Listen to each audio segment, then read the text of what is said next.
आप सभी का बहुत धन्यवाद जो आप आज यहां इस प्रेस वार्ता में मौजूद हैं। एक बहुत ही सनसनीखेज और गंभीर मर्डर केस पे विषय में जो उड़ीसा में घटित हुआ है उसको लेकर यह प्रेस कॉन्फ्रेंस है। मैं अभी टीवी चैनल्स देख रहा था। स्वाभाविक रूप से बहुत सारे महत्वपूर्ण विषयों में अभी टीवी चैनल्स में न्यूज चल रहा है, किंतु जिस विषय का खुलासा आज हम कर रहे हैं यह विषय अपने आप में बहुत ही गंभीर है, दिल को दहला देने वाला है। एक मासूम महिला के साथ, एक मासूम लड़की के साथ उड़ीसा के कलाहांडी जिले में जिस प्रकार का बर्ताव हुआ, जिस प्रकार से उसकी हत्या हुई, निर्ममता के साथ उसके शरीर को टुकड़ों में काट दिया गया, हमारा यह मानना है कि यह विषय नेशनल नरेटिव में आना चाहिए। राष्ट्र को इस ग्रूसम ब्रूटल मर्डर के विषय में पता होना चाहिए। मैं भी उड़ीसा का हूं। कभी कभी तकलीफ होता है कि अन्य राज्यों के विषय गंभीरतापूर्वक चर्चा में आती है, किंतु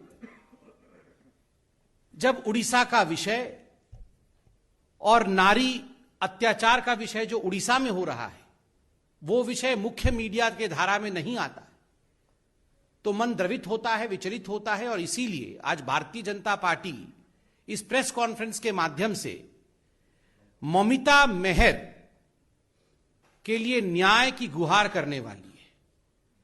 आप सभी ने कुछ दिनों से सोशल मीडिया में देखा होगा, जस्टिस फॉर ममिता मेहर नामक एक हैशटैग भी चल रहा है और देश विदेश से लोग इस बालिका के साथ, जो आज हमारे बीच नहीं है, उसके साथ खड़े हैं। ममिता मेहर 24 वर्ष की थी। ममिता मेहर एक टीचर थी, एक अध्यापिका थी। जिस स्कूल में वो अध्यापिका थी उस स्कूल का नाम सनशाइन इंग्लिश मीडियम स्कूल, और उस स्कूल के साथ उसी एडमिनिस्ट्रेशन का जुड़ा हुआ एक महालिंग कॉलेज, यह पूरा एक प्रांगण में था। यह उड़ीसा के कलाहांडी जिले में स्थित है, मौजूद है।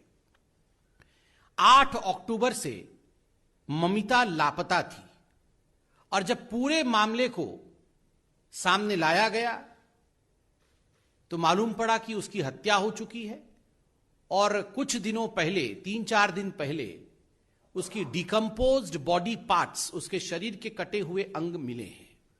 उसकी डीएनए जांच हो रही है। ममिता मेहर के साथ क्या हुआ? ममिता मेहर के सनशाइन इंग्लिश मीडियम स्कूल के जो एडमिनिस्ट्रेटर थे उनका नाम गोविंद साहू है।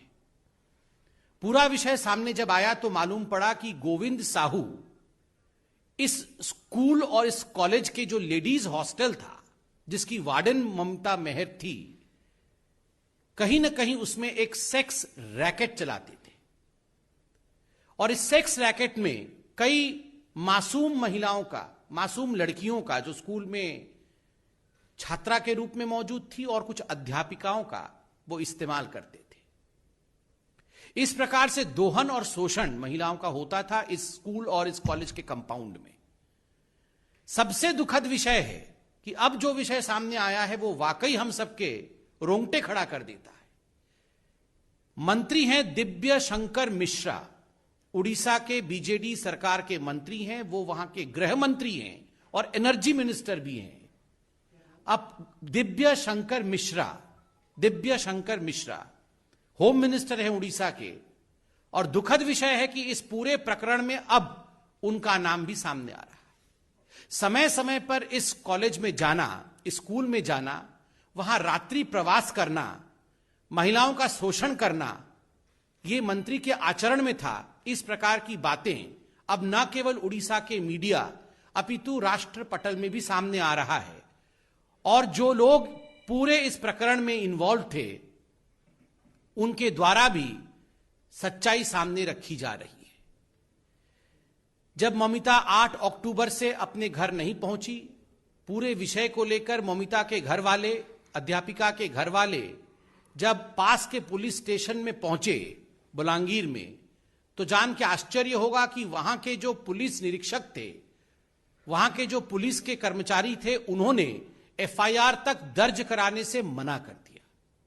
कहीं ना कहीं पुलिस जानती थी इसमें मंत्री जी के हाथ का विषय है, मंत्री जी के साख का विषय है, इसलिए let's not file an FIR because otherwise the governments name will be dragged and the concerned minister's name would be dragged. Even the police was in no, and that's why the police refused to file an FIR initially. जब दबाव विपक्षी पार्टियों का उड़ीसा में पड़ा तो police के पास और कोई रास्ता नहीं रहा, तब उनको एफआईआर दर्ज करना पड़ा। आश्चर्य का विषय देखिए, एफआईआर दर्ज होने के पश्चात गोविंद साहू को गिरफ्तार किया गया और जब पुलिस स्टेशन टिटलागढ़ में लाया गया तो कुछ मिनटों के प्रश्न उत्तर इंट्रोगेशन के पश्चात बिजली चली जाती है। अचानक बिजली चली जाती है क्योंकि एनर्जी मिनिस्टर है दिव्य शंकर जी। बिजली चली जाती है और गोविंद साहू अंधेरे में गायब हो जाता है। पुलिस स्टेशन के अंदर से, जहां चारों तरफ पुलिस तैनात है और 6-7 फीट का बाउंड्री वॉल है, उसको कूद के जाना भी आसान नहीं है। बिजली आने तक गोविंद साहू फरार। This is not possible without the complicity of the BJD government. अगर बीजेडी की सरकार और दिव्य शंकर मिश्रा जो कि होम मिनिस्टर है, एनर्जी मिनिस्टर है, ये बिजली का जाना और कल्प्रिट का गायब हो जाना, ये सब संभव नहीं होता यदि मंत्री इसमें खुद जुड़े नहीं होते। बाद में जब पूरा विषय आगे बढ़ा तो गोविंद साहू ने सरेंडर किया है और उसने माना कि अपनी चलती हुई कार में उसने हत्या की थी ममिता मेहर की, और हत्या करने के पश्चात कई घंटों तक बॉडी गाड़ी में ही रही। बाद में बॉडी के टुकड़े टुकड़े करके उसे जला करके उसे कॉलेज के प्रमाइसेस में ही दफना दिया गया था। अब बॉडी मिल गई। बंधुगण, यह काम एक व्यक्ति का नहीं हो सकता है। बॉडी को काटना, बॉडी को डिस्पोज करना, फिर उसको जलाना, फिर उसके रिमेन्स को दफनाना, यह एक गिरोह का काम हो सकता है, कई लोगों का भी काम हो सकता है। अभी तक गिरफ्तारी नहीं होना, मंत्री को बचा के रखना। और दिव्य शंकर मिश्रा जो मंत्री हैं वो इसी कॉलेज में भाषण में कह रहे हैं कि कई रात मैं इस कॉलेज में गुजार चुका हूं और जब मैं रातों को यहां रहता हूं तो मैं जवान हो जाता हूं। ये सारी चीजें फोन में मौजूद हैं। दुखद है जब इस प्रकार की, मुझे शब्दों का प्रयोग करने में भी बहुत तकलीफ हो रही है, इस प्रकार की शेमलेस बातें, शर्मनाक बातें फोन में मौजूद हैं, टीवी पर दिखाया जा रहा है, उसके बावजूद ये मंत्री बने हुए हैं। अगर this is the condition of the home minister of Odisha, what would be the condition of Odisha's government? Orissa की सरकार की हालत क्या होगी? वहां महिलाओं के ऊपर जो अत्याचार हो रहे हैं वो बंद कैसे होंगे? मैं मीडिया से सिर्फ इतना ही दरख्वास्त करूंगा, यह बहुत गंभीर विषय है। आज उड़ीसा की महिलाएं राष्ट्रीय मीडिया की तरफ देख रही हैं। आपने हर राज्य में जहां भी अत्याचार अन्याय होता है, आप उन विषयों को उठाते हैं, प्रतिपादित करते हैं, राष्ट्र स्तर में उस पर विवेचना होती है, गवेषणा होती है। आज उड़ीसा के इस विषय को राष्ट्र मीडिया उठाए और यह प्रश्न उड़ीसा की सरकार से अवश्य पूछे कि मंत्री संलिप्त हैं और मंत्री अभी तक बचे कैसे हुए हैं। माननीय राष्ट्रीय अध्यक्ष भारतीय जनता पार्टी के आदरणीय श्री जेपी नड्डा जी ने और भारतीय जनता पार्टी ने इस पूरे विषय का संज्ञान लिया है और एक 3 सदस्यीय टीम उड़ीसा भेज रही है। उस टीम के सदस्य हैं सांसद सुनीता दुग्गल जी, हमारी महिला मोर्चा की अध्यक्षा और विधायक आदरणीय वनिता जी और एमएलए रूपा मित्रा चौधरी जी। हमारी तीनों बहनें एक टीम के रूप में नड्डा जी के इस प्रस्ताव के पश्चात वो उड़ीसा जाएंगी और यथाशीघ्र इस पूरे विषय का संज्ञान लेके रिपोर्ट भी सबमिट करेंगी। आप इस विषय को गंभीरता से राष्ट्र पटल पर रखेंगे, यह आशा भारतीय जनता पार्टी करती है। बहुत बहुत धन्यवाद। कोई प्रश्न हो तो अवश्य पूछे।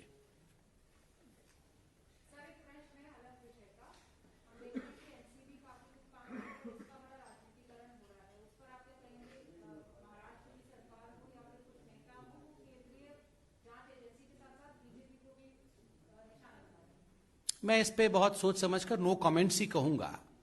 पूरा विषय अभी कोर्ट में चल रहा है स्वाभाविक रूप से जो विषय कोर्ट में हो उस पर राजनीति नहीं होनी चाहिए। No comments from the side of Bharatiya Janata party. मेरा सवाल है कि दिल्ली में छठ मनाने को लेकर अभी केजरीवाल की परिस्थिति सामने आई है, बार बार आती रहती है। अब अयोध्या सरयू घाट जा रहे हैं, मंदिर घूम रहे हैं, पूजा अर्चना कर रहे हैं, इस पर बीजेपी क्या करना चाहिए?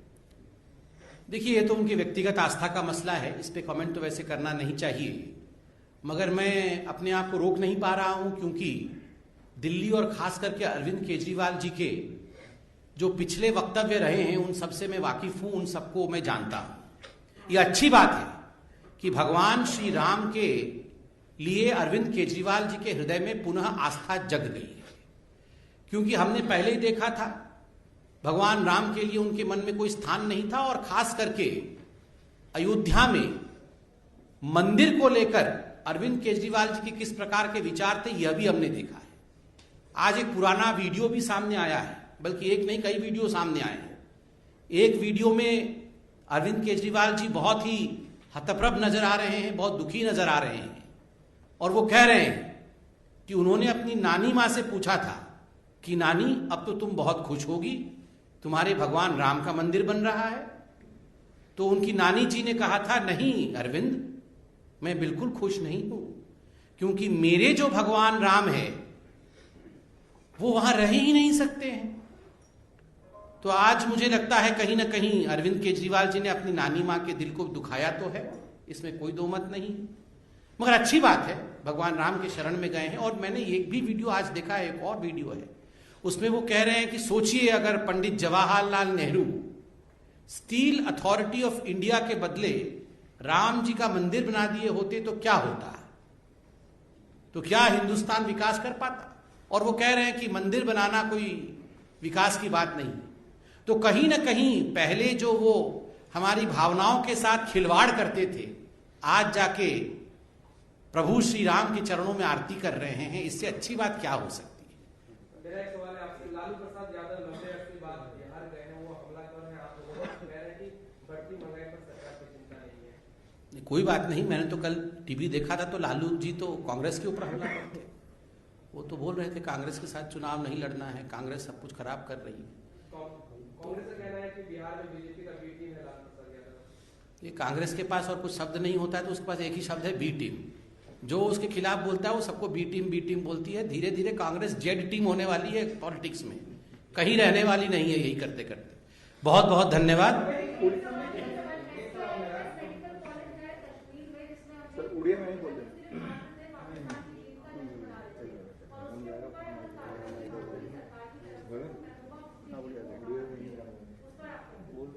आप भी पूछ लीजिए एक साथ।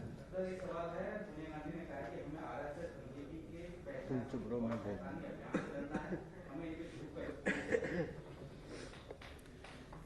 देखिए, जहां तक कांग्रेस कमेटी की मीटिंग चल रही है उस पर पूरे विषय का संज्ञान लेने के पश्चात भारतीय जनता पार्टी अवश्य अपनी टिप्पणी करेगी। और जहां पर तक जम्मू कश्मीर का सवाल है, आदरणीय गृह मंत्री अमित शाह जी वहां मौजूद है, सभी विषयों का अध्ययन करके वो अपने वक्तव्य को रख रहे हैं। मुझे लगता है हमें उन्हें सुनना चाहिए। धन्यवाद।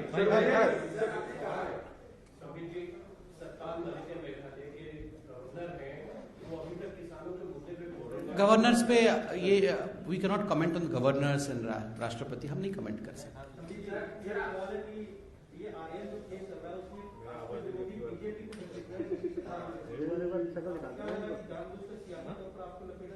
नो कमेंट्स, अभी कोर्ट में केस है। Thank you.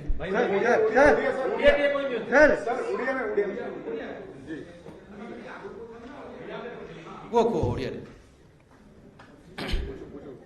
कौन भाई पचारନ୍ତୁ। तीन जणिया जो टीम ओडिशा जिवे पूर्व बीजेपी अनेक थर स्ट्राइक करछि कि तार रिजल्ट किछि मिलिनी, अनेक थर आपण अनेक केस रे राजरास्ता बोलै जंदी से पीओ केस हो परी केस हो, वर्तमान पुणी थर आपण राजरास्ता बोलुछन कोन माने आपण भाबुछन रिजल्ट। देखंतु ममिता मेहर रो हत्याकांड जहां ओडिशा रे घटित होईछि ताहा गोटे बहुत ही हृदय विदारक केस।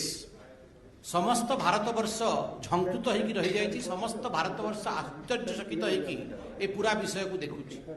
स्वाभाविक भाव में ए विषय को राष्ट्रीय पटल में प्रतिपादित करवा आ जो अन्याय घटित होती ममिता सांगरे, विशेषकर मंत्री महोदय जो ना आसूची दिव्य शंकर मिश्र बाबूंकर, आम जानवा चाहूँ कौन बाध्यता रही राज्य सरकार जे राज्य सरकार एभली मंत्री को जार चरित्र दोष रही जहाँ नहीं आज समग्र ओडिशा रे गोटे वातावरण सृष्टि होती कहीं एपर्यंत बर्खास्त कराही आम जाना चाहूँ ए पूरा विषयर गंभीरता और गभीरता जानापी आदरणीय नड्डा जी जे भारतीय जनता पार्टी राष्ट्रीय सभापति माननीय नड्डा जी गोटे 3टी मेंबर गठन कर 3टी सदस्य मेंबर टीम गठित कर टीम सदस्य होती सांसद सुनीता दुग्गल जी आमर बानती श्रीनिवासन जी आमर महिला मोर्चार अखिल भारतीय सभापति और रूपा मित्र चौधरी जे विधायक आम 3 जन भौणी ओडिशा को जाई ए पूरा विषयर गंभीरतार अध्ययन करी आदरणीय नड्डा जी को रिपोर्ट सबमिट करेंगे। बहुत बहुत धन्यवाद।